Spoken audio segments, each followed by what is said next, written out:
Okay, in this video, we're going to start looking at authentication, and I'm going to do this using Basic Auth. And if you don't know what that is, I'll explain it here in just a few moments. But we're going to do Basic Auth in a ZIO HTTP application. I'm not going to do anything too fancy. I just want to show at a low level what needs to be done. And then in a future video, I'll implement this using a ZIO HTTP middleware approach. And then just two notes here before we go a little bit further. Authentication is the question, who are you? And authorization is more of what are you allowed to do? So authentication here is a bit more like letting you into the system. Are you allowed to get in the system? And authorization is once you're in, what are you allowed to do? And Basic Auth, if you haven't heard of it before, has been around for a long, long time. And it's known more as Basic Auth. It's a simple HTTP authentication scheme where credentials are sent as base64 encoded username and password in the authorization header. So what you'll see in some curl commands coming up here is you'll see an authorization header that looks like this. It'll have this kind of information in it. Key points about it. The credentials are only encoded, they're not encrypted. So if you are going to use this, you're going to want to use it with HTTPS. When you do this with a browser, you'll see a built-in login pop-up when the server requests basic authentication. So I'll be showing that in just a few moments. If authentication fails, you'll see that the server will indicate authentication is required with a 401 status code and this www authenticate header. And finally, credentials are sent back and forth with every request. So I want to say, or need to say, that this authentication scheme is not used too much in professional environments, but I do use it on a couple of my websites because it's just a lot easier to implement. And then you can wrap it with the HTTPS for the encryption side of it. And I'm also using it here because it's easy to demonstrate. Now, what we're going to do when we start running our curl commands, the first time I run it is I'm going to try to access the to-dos list right here, and that's going to fail. So we'll see how failure works. Then we will successfully get it, and this is the way you pass in the credentials using the curl command. So you just use that -u option, and this is the username, and this is the password right there. And then the URL here is the same as it was up here. Next, we could get into creating new to-do elements, but I'm not going to do that. But if you want to see the syntax for it, you can see that there. And these last three lines, I believe, are similar to what you've seen before. And then we just have the -u with the admin and password. And again, as a note here, the username is admin and the password is password. Super secret stuff there. And then if we want to look at failure again, we can use the -v and -i option. But we already did the -i up there, so we'll get into that. Now, as we jump into this, a lot of this code is going to seem familiar. First thing we're going to have is a case class to represent a to-do item. I think this is very similar or the same to what I've shown before. What's new here is we're going to have a system user. So I created a case class named user. It has a username with the string type as its constructor parameter. Then we're going to have credentials that we use for authentication. So that's going to be the username and password right there. They derive JSON encoder. We have the type alias for the in-memory database that we've been using. Then this part here, through here, I'll come back to in just a few moments. The important thing to know is that there is an isAuthenticated function right here, and we'll come back to that in just a few moments. Next, we have this makeRoutes function that you've seen before, and I actually put some notes up here. So what I'm doing here is I have one GET request on the /health path. That's going to be a publicly available endpoint right there. And that one is right here. So you can see it's just a typical handler with a request and a response. It's not protected at all right here. Then if I were to get into all these other routes up here, all of these will be protected because these are accessing our data. So we do want to have all of those protected. And I'm not going to show all of those methods. I think I'm just going to stick with this to-dos path right here. But what you can see in this one is this code is the same as what you've seen before. And then the very first thing I do on this line right here is I say, if the user is not authenticated, then return this unauthorized response. And this is something that I skipped over earlier. So the unauthorized response is a ZIO type right here. So you see I have a response here. The status is unauthorized. And then I add this header to it right there, www authenticate. And then I show the basic realm here. And the realm is the name that you supply for this protected area of your web application. And I'm calling my realm to-do API. And then the combination of these two lines say that you are unauthorized. You're going to need to authenticate, And then the basic realm that you're trying to access is something we call the to-do API. And then just for my purposes of working with ZIO, I wrap that in the ZIO succeed like that. And that gives us this unauthorized response. And you can see it's an any, nothing, and a response right there. So if I scroll back down to this code right here, that came out of this portion right here. And I can reformat this just to make that slightly easier. So first thing I do is I check, are you authenticated? Oh, one thing I forgot to mention is that I'm passing in the request right here to is authenticated. So you can see is authenticated is taking in a request, and we'll come back to that in just a few moments. So again, this code is saying if you're not authenticated based on the information in the request, that I'm going to send you an unauthorized response. Otherwise, yes, you are authenticated, and then we'll run this code here. And the one thing I will show you in these other routes here is that this pattern is repeated in each of these other routes. So again, we have, if you're not authenticated, we're going to send you that. Otherwise, we'll do this other code. And then the same thing in that code, and then the same thing in this code right there. So you can see this is the delete path. This is the post to add new items. This is the route to get a to-do by its ID. Again, I'm not going to get into all those. I'm just going to focus on this public one here called health, and then this private one that begins with /to-dos right there. So these are the two routes I'll be showing. And then these other routes I just showed you because I wanted to show you that this code is common to each function, and then I'm going to show better ways to do that in the future. So all of that code was the typical make routes function that we have. Now if I scroll down here, I have the initial data for our database right here. That's the same as I showed in the previous video. And then this code actually should be very similar to what I had in the previous video. We're going to make our reference with this test data right there. So you'll see that our database is the typical ref around a map right there. Then our application is created with make routes, and then we serve that. And as I have intermittently shown you before, I like to call that routes and then call this routes. That's my personal preference. So I'm going to go with that one in this video. So we make our routes, and then we pass those routes into server.serve, and then we have the usual program.provide. And I think I've shown various incantations of program.provide, but this is the run value that our ZIO code starts with. So now the only other thing to look at here is the isAuthenticated function.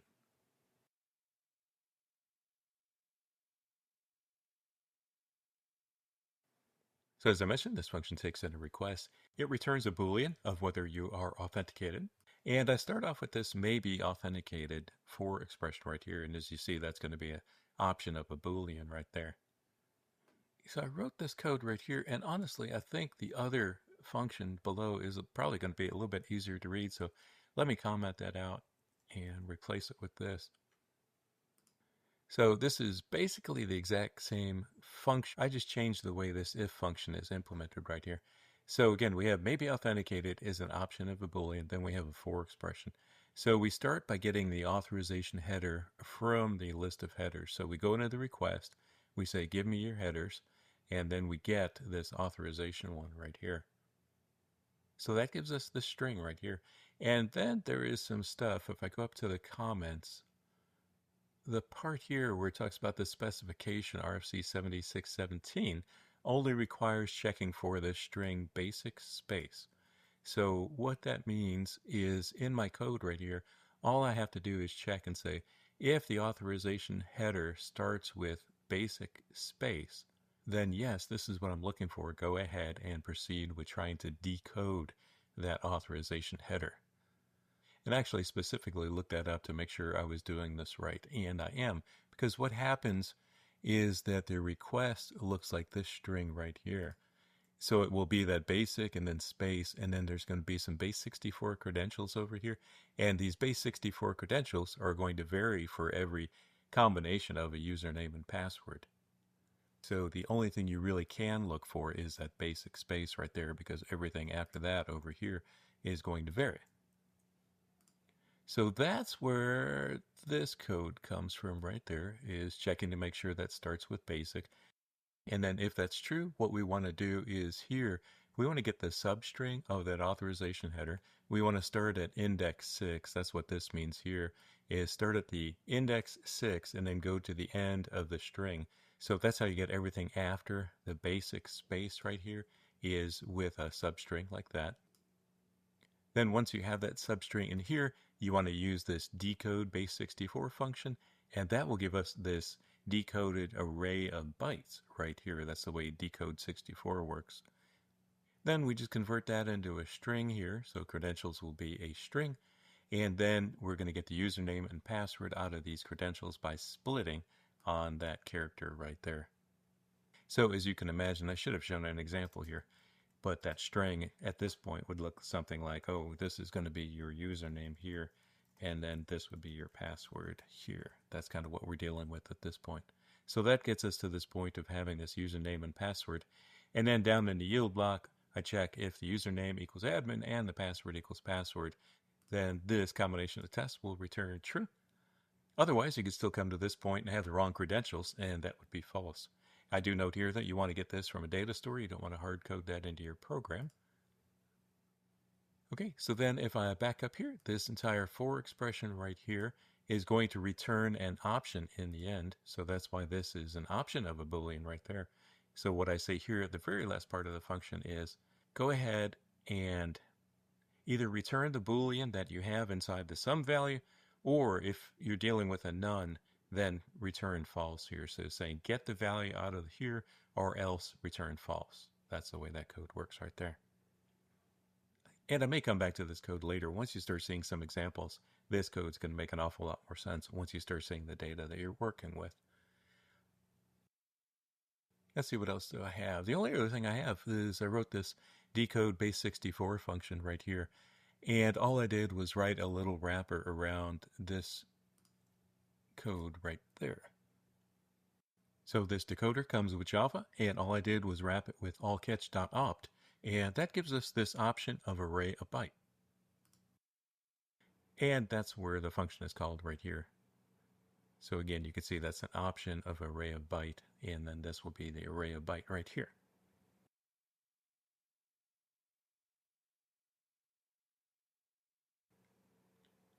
Okay, so I think I covered all the code, and now what we want to do is get this running. Let me move things around as usual here. Get that over there and there. I have SBT running, so now I just want to run our application. Okay, now the first thing I want to do is run against this health route that we have right here. And I want to show you this is the health route right here, and it is not protected in any way, so I just want to show you that that works. So we could start with something like that. And I'll change that to health, and you'll see that this should be the normal information that you're used to seeing. We get a 200 OK there, and then everything else here is what you're used to seeing. Now when I change that to to-dos, we're going to see the failure, and that's where we get the 401 unauthorized right there. And then you can see the header here, www authenticate. Basic realm is our to-do API right there.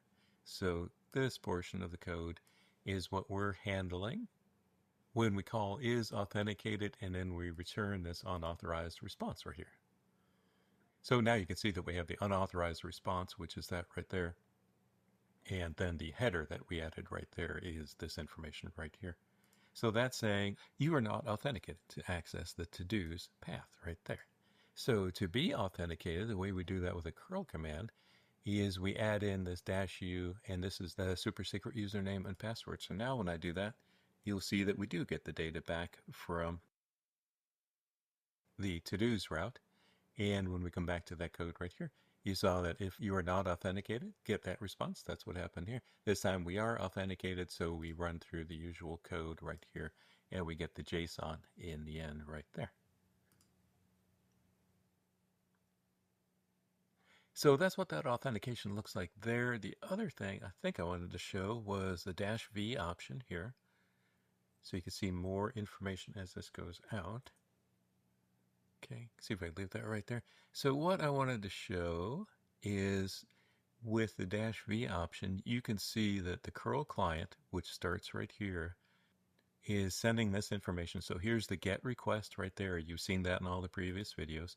Now what's new here is we're sending this authorization line right here. So it says authorization : basic space, and then that base64 encoded stuff right there. So when we come back up here now, this might make a little bit more sense. So this is our isAuthenticated function. It takes in the request, which is this information over here. And specifically, we're looking at the request. We're saying, give me all the headers, then get a header with the name authorization. So that's what that one is right there. And then it says, if the authorization header starts with basic space, and indeed this has the word basic and then the space right there, then go ahead and proceed with decoding everything that starts with the index 6. So that's going to say, go ahead and get this string here, and then come back here, do a base 64 decoding on that. That gives us this array of bytes right there. Then we convert that into a string, so our credentials is this string right here. Then we split those credentials on the colon character, and that's what gives us the username and password, and then we check those right here. So the real key, and the reason I added the -v option here, is so that you could see this authorization line right there. And then everything else looks like you've seen before, and then the information coming back to the server is all down here.